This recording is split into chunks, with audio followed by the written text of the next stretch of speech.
세상 사람들은 해녀라고 하면 그저 숨참기 내기나 하고 시커먼 잠수복에 태왁 하나 매달고 바다를 떠도는 가련한 아녀자들로만 알았다.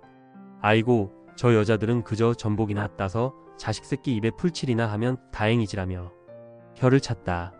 하지만 1930년대 제주 구자읍 하도리에는 낮에는 전복을 따고 밤에는 일제의 간담을 서늘케 할 치명적인 맹독을 캐는 여자가 있었으니 그게 바로 김옥년이다.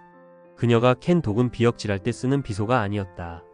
그것은 무지라는 두꺼운 껍질을 깨부수고 나와 일제의 수탈체계를 통째로 마비시키는 글자라는 이름의 맹독이었다. 낮에는 바다 안방을 제 집처럼 드나드는 상군 해녀로 군림하며 거친 파도를 호령하다가도 해가 뉘엿뉘엿지면 젖은 잠수복을 벗고 등잔불 아래 앉았다. 그녀의 눈빛은 깊은 물속에서 전복을 찾아낼 때보다 더 형형하게 빛났는데 그 눈이 머무는 곳은 소라 껍데기가 아니라 낡은 책장이었다. 사람들은 그녀를 보고 바다의 딸이 책벌레가 됐다며 수군거렸지만 그녀는 그 비웃음을 자양분 삼아 제국을 뒤엎을 거대한 설계를 시작하고 있었다. 김옥년은 16살에 이미 상군 소리를 들을 만큼 바다질에 능숙했다. 하지만 그녀는 바다 밑바닥에서 전복만 본 게 아니었다. 일제가 만든 어용조합이 해녀들이 목숨 걸고 따온 해산물을 헐값에 강탈해 가는 그 기막힌 계산법을 본 것이다.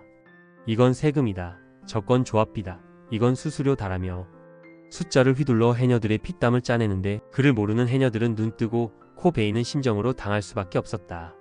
언니들, 저놈들이 휘두르는 펜 끝이 우리 비창보다 날카로운 건 우리가 그를 몰라서 그래. 김옥년은 결심했다. 그녀는 하도리 야학소를 차리고 동료 해녀들을 불러 모았다. 낮에는 짠물에 몸을 적시고 밤에는 먹물로 정신을 씻었다. 김옥년의 가르침은 매서웠다. 기억 니은을 가르치며 그녀는 일제가 감춘 수탈의 비밀을 낱낱이 파헤쳤다. 우리가 딴 우뭇가사리가 왜 우리 배를 불리지 못하는지 알아? 저놈들이 쓰는 저 복잡한 숫자들이 사실은 우리를 묶는 사슬이기 때문이야. 밤마다 야학소 문틈으로 흘러나오는 글 읽는 소리는 일종의 주문이었다. 해녀들의 머릿속에는 단순한 한글이 아니라 권리라는 이름의 칼날이 세워졌다. 야학소를 나서는 해녀들의 눈빛은 더 이상 순종적인 노동자의 것이 아니었다. 일제 순사들이 저울 눈을 속이며 낄낄거릴 때 그녀들은 이미 머릿속으로 저놈들이 우리에게 빚진 액수를 소수점 아래까지 정확히 계산하고 있었다. 김옥년은 해녀들에게 바다보다 깊은 민족의 자긍심과 총칼보다 무서운 논리를 이식한 영혼의 설계자였다. 1930년대 초 제주도는 폭발 직전의 화산과 같았다. 일제의 수탈은 갈수록 교묘해졌고 해녀들의 인내심은 바닥을 드러냈다.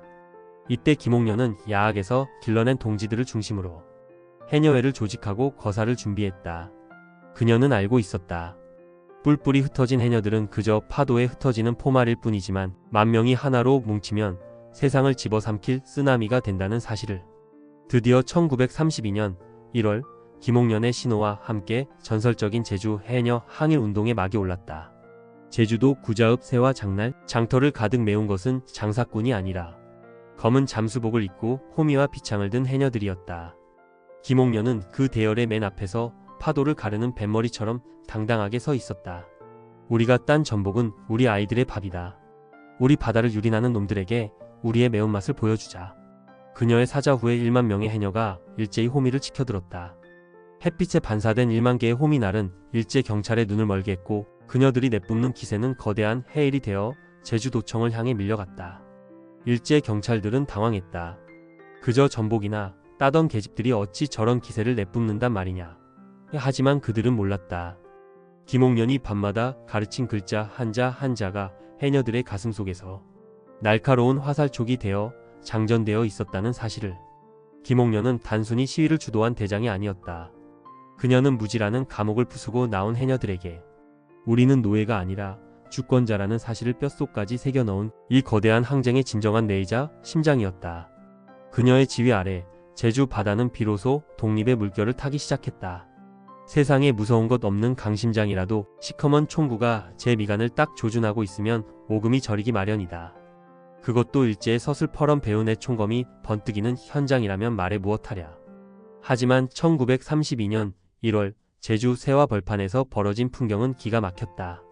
말을 탄 일제 순사들이 기세등등하게 앞길을 막아서며 더 오면 진짜 쏜다. 라고 비명을 질러댔지만 그 대열의 맨 앞을 막아선 한 여인은 눈 하나 깜짝하지 않았다. 바로 하도리 야학의 여왕 김옥년이었다. 그녀는 도망가기는커녕 오히려 한 걸음 더 앞으로 다가서며 제 가슴팍을 경찰의 총구에 떡하니 밀착시켰다. 그러고는 사방이 쩌렁쩌렁 울리도록 호통을 쳤다. 쏴라. 이 비겁한 놈들아. 내 놈들이 든 건 쇠붙이일 뿐이지만 우리가 든 건 천년을 견뎌온 바다의 분노다.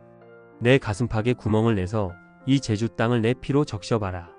그러면 그 다음엔 내 뒤에 서 있는 만명의 해녀가 너희 대가리를 소라 껍데기 까듯 까버릴 것이다.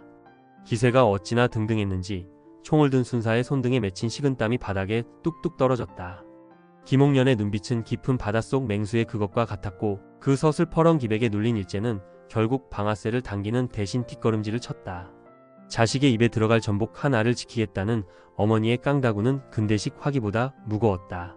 그 기세에 눌린 일제는 결국 방아쇠를 당기지 못했고 해녀들은 그 길로 경찰서 유치장 문을 부수고 들어가 억울하게 잡혀갔던 동료들을 탈탈 털어 구출해냈다.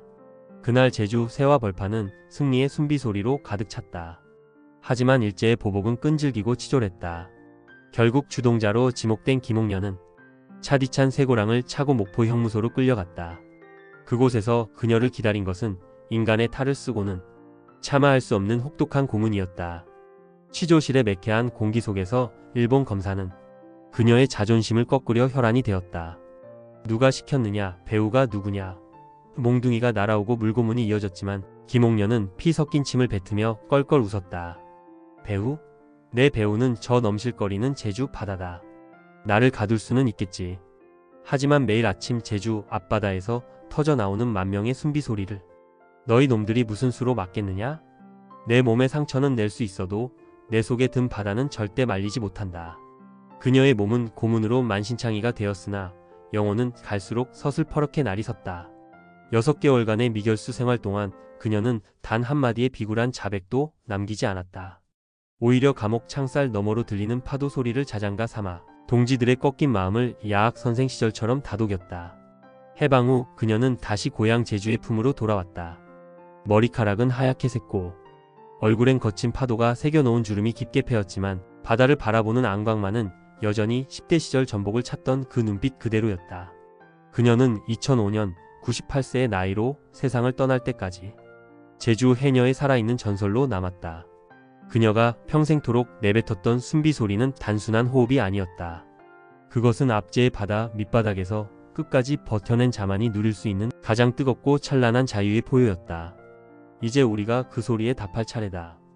끝까지 시청해주셔서 감사합니다.